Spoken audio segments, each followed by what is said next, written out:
आंध्र प्रदेश के सीएम जगनमोहन रेड्डी ने supreme court के जज पर गंभीर आरोप लगाए हैं। उन्होंने आरोप लगाया है कि टीडीपी के इशारे पर सुप्रीम कोर्ट के जज सरकार गिराने का प्रयास कर रहे हैं। क्या कहिएगा सर, अपने आप में बहुत बड़ा आरोप और किसी मुख्यमंत्री द्वारा लगाया गया सुप्रीम कोर्ट के जज के ऊपर यह आरोप?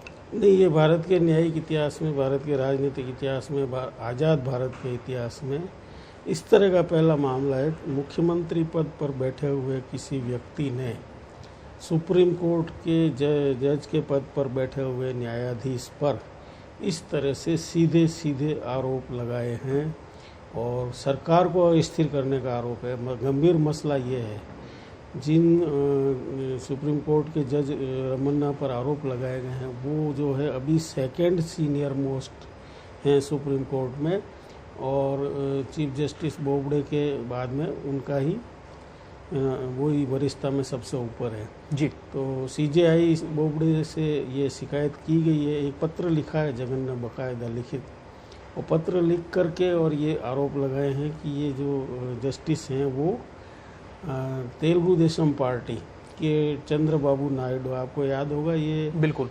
जो आंध्र प्रदेश में बहुत बड़े नेता अभिनेता रहे थे, एनटी रामाराव जी, उनके दामाद हैं चंद्रबाबू नायडू, और आंध्र प्रदेश की सत्ता में काफ़ी लंबे समय तक तेलुगु देशम पार्टी और इनका दबदबा रहा। सियासी खींचतान तो हमेशा से रही है, पर ऐसे आरोप वाकई में गंभीर हैं। आरोप ये भी हैं सर कि कई जो अहम फैसले थे सरकार के, उनके खिलाफ सुप्रीम कोर्ट ने अपना नतीजा सुनाया, उसके कारण ज़्यादा हालात बिगड़े।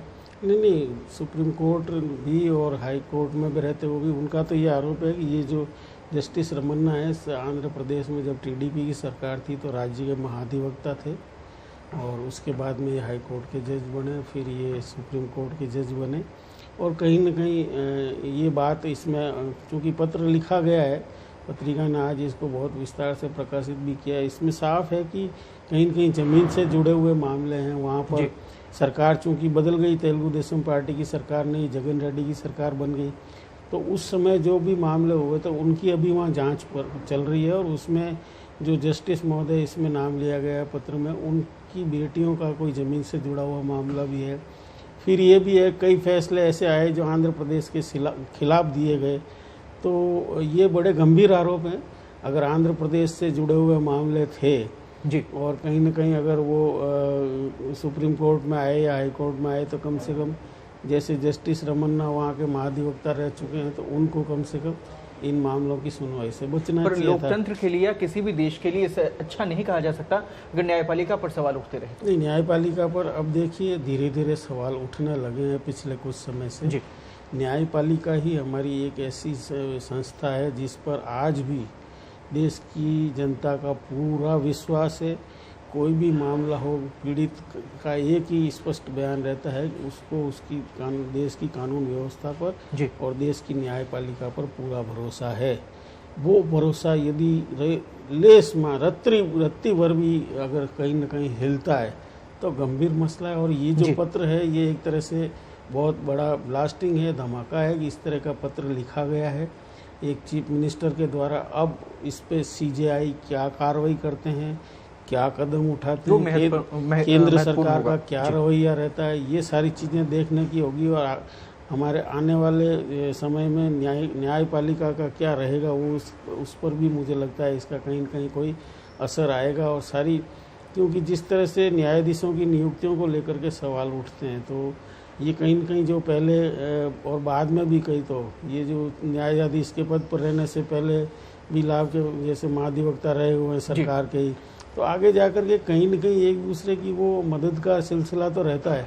हालांकि जो जज की कुर्सी पर बैठ जाता है उससे ये उम्मीद नहीं होती है कि वो कुछ भी किसी के भी पक्ष में किसी भी की भी वजह से सोचेगा या कुछ करेगा। पर ये कारण भी प्रभावित करते हैं और इसीलिए सवाल भी उठ रहे हैं। वहीं कांग्रेस ने कर्नाटक के सीएम बीएस येडियुरप्पा और उनके परिवारजनों पर भ्रष्टाचार का आरोप लगाया है। सीएम से इस्तीफे की भी मांग है। ये देखिए, ये राजनीतिक है, कांग्रेस भाजपा पर आरोप लगाती है, भाजपा कांग्रेस पर लगाती है। लेकिन येदियुरप्पा का मामला ऐसा है कि वो पहले भी भ्रष्टाचार के कई मामलों में बहुत ज़्यादा चर्चा में रह चुके हैं, और उनके खिलाफ काफ़ी ऐसे मामले सामने आ चुके हैं। अब फिर चूंकि ये सरकार तो जेडीएस और कांग्रेस की चुनी गई थी वहाँ पर कर्नाटक में, बाद में तोड़फोड़ कर करके और येदियुरप्पा वापस जो है मुख्यमंत्री बने हैं। तो अब कांग्रेस का जो आरोप है ये निश्चित रूप से राजनीति से प्रेरित भी हो सकता है, इसमें सच्चाई नहीं हो ऐसा भी नहीं हो सकता है, क्योंकि कहीं न कहीं कुछ न कुछ तो हुआ है। जिस मामले में जो प्रधानमंत्री और अमित शाह और भाजपा के अध्यक्ष जेपी नड्डा पर भी सवाल खड़े किए हैं, उनकी चुप्पी पर भी सवाल उठ रहे हैं कि भाई आप भी इस मामले में कुछ नहीं बोल रहे हैं। इतना बड़ा 622 करोड़ का भ्रष्टाचार कोई इन्होंने तो सरकारी हाउसिंग प्रोजेक्ट में हुआ है जी। तो ये तो अगर कुछ हुआ है तो इस पर कार्रवाई होनी चाहिए, केंद्र सरकार को भी बोलना चाहिए और जो भी वहाँ की न्यायिक संस्थाएं हैं कांग्रेस को भी उचित मंच पे जाकर इसकी जांच की मांग करनी चाहिए, मामला दायर करना चाहिए, जो कुछ भी रास्ता है कानून का वो अपनाना चाहिए। ऐसे मसलों पर चुप्पी साधना वाकई में गलत मैसेज यहाँ पर भेजता है।